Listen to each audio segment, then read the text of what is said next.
So this wasn't planned for me to read or do a review, but I had read Ship of Magic, and I was waiting for my Amazon order of Mad Ship and Ship of Destiny to come in, and I needed something that I wanted to read in between that while I was waiting a couple days. So I ended up and gave Dungeon Crawler Carl a try. Dungeon Crawler Carl by Matt Dinneman is all the rage on BookTube right now. It is a lit RPG book about this guy named Carl who, through certain means, gets transported to this real life D&D Pathfinder dungeon game, basically, that is televised intergalactically to all these aliens, and he has to level up and reach the 18th floor of this dungeon in order to survive.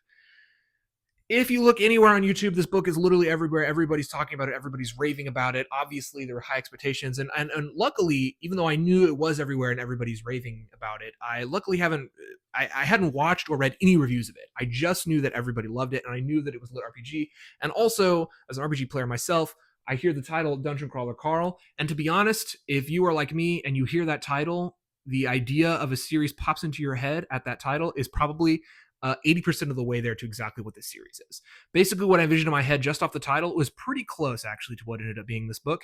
Not in a bad way, obviously. I expected, cool, a character is probably in a real life dungeon. It's probably emulating that kind of dungeon crawl classics feel of old, advanced D&D, probably, and is probably very funny and tongue in cheek, and probably there's a lot of grinding and leveling up and stuff. And that's exactly what it was. How did I feel about Dungeon Crawler Carl? Um, I enjoyed it. I think there's a lot of potential. I don't know if it's fully realized yet. It could be my mistake that I read this after reading Ship of Magic, and I think just the fact of the matter is, Ship of Magic was so good.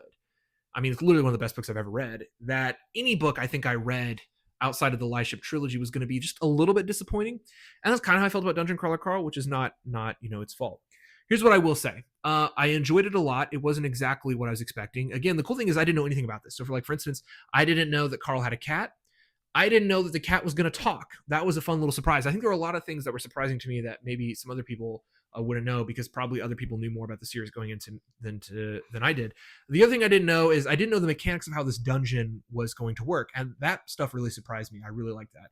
There's literally this alien race that goes around seeding civilizations on different planets solely for the purpose of eventually turning them into a dungeon game, a big intergalactic reality show.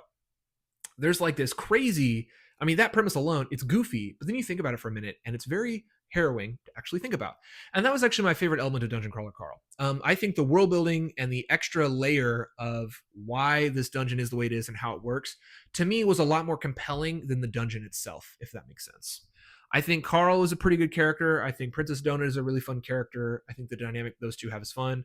I think there are fun actions, and there are fun action scenes, and there are fun moments, and there's good comedy throughout.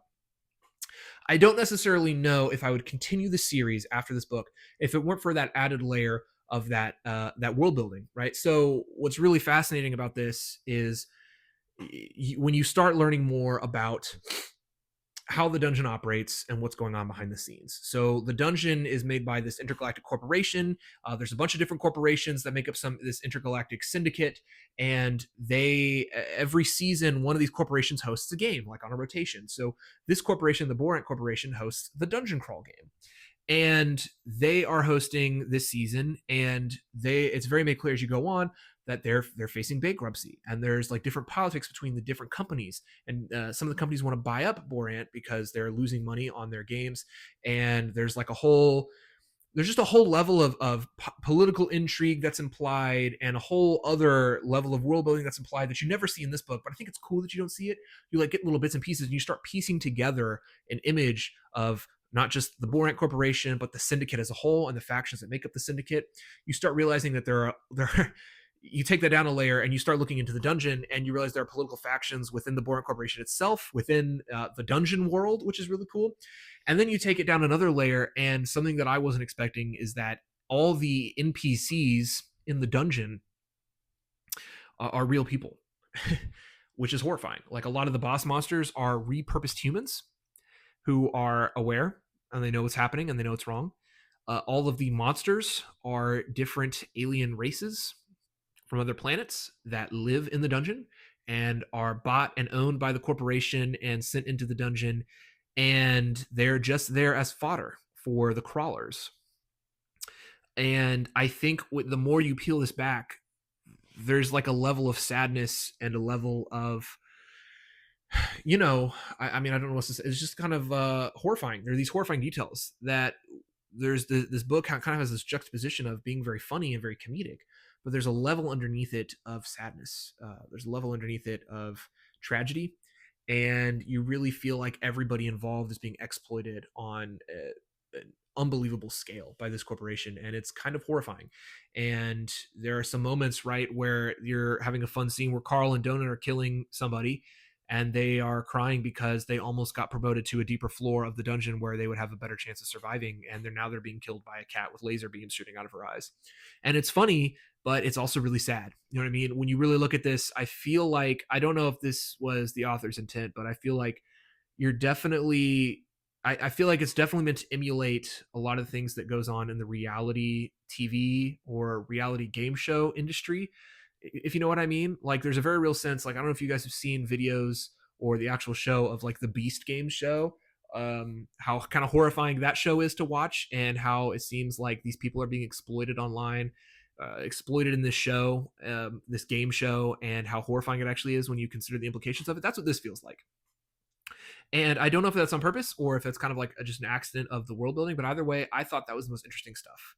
I mean, I could talk about how fun it is all day. I could talk about how the comedy is pretty hilarious, how the AI is funny, how the action scenes are creative and fun, how it's like a video game, all that's good. But to me, what kept me coming back was that level of world building, that extra layer of tragedy underneath, the exploration of the exploitation of the entertainment industry, of, you know, all of that stuff, like, but also like all the political stuff, right, from the top, that like money troubles leads to these corporations exploiting these people for more money and for a quick buck, and, you know, it leads to all these problems, all this death and destruction, and they don't care.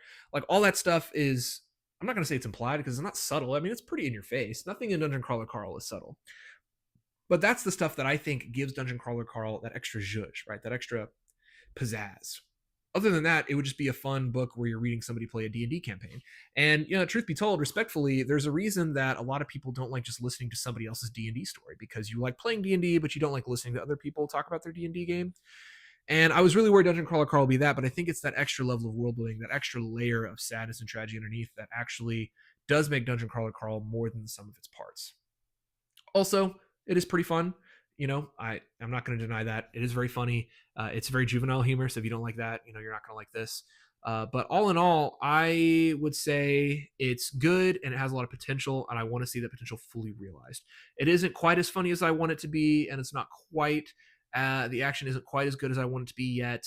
And the potential of that extra world building layer is there, and I want to see that fully explored in the later books. And I hope that's going to be explored, but we'll see. I will also say that this book does a good job of teasing how cool things will get later. So there's just a lot of like video gamey things or teasing things where the book is setting up like this is going to happen on this level, or you grab this item, which means you're going to have to fight this NPC, or you have this pass, which means if you ever find this club of people, something's going to happen there, or if you ever find this faction of people, they can do more damage to you. And at each layer of the book, I like how this one was really seeding, like getting you excited about, dude, okay, whenever we get to level 8, that's going to be crazy. Whenever we get to level 13, that's going to be insane because nobody's ever hit level 13, right? I think there's a really good job of foreshadowing or planting seeds that then can bring to fruition later. And I think that's going to be really satisfying when you get to see those things. And I think this book did a really good job of that. Other than that, I don't know what else to say about Dungeon Crawler Carl. I agree. I think it's pretty fun. I think there is maybe an extra level of thematic depth there that maybe not a lot of people are talking about. I don't know. I haven't seen a ton of DCC reviews, so we'll see. I have started the second book, and I was reliably told after I read the first book that I need to do the audiobook. So I'm doing the second book, which I do have here. I'm doing the second book on audio. I'm marking where I am at in the physical book. So I've listened to the first couple chapters because apparently everyone says the audio is even better. And I can totally see that. I'm not completely sold on the audiobook yet, but I am enjoying it quite a bit. I think just Carl's voice is not quite what I was imagining in my head while reading the first book. He sounds like Patrick Warburton for some reason, and I don't know if that's on purpose, but it's the image I can't get out of my head when I hear Carl's voice, if that makes sense. But it is very fun. The special effects and the voice acting in the audiobook is really cool. So yeah, I'm kind of I read this one physically, but I'm kind of listening to this one right now And after I finish this one on audio, it remains to be seen whether I'll continue on audio or continue with the books.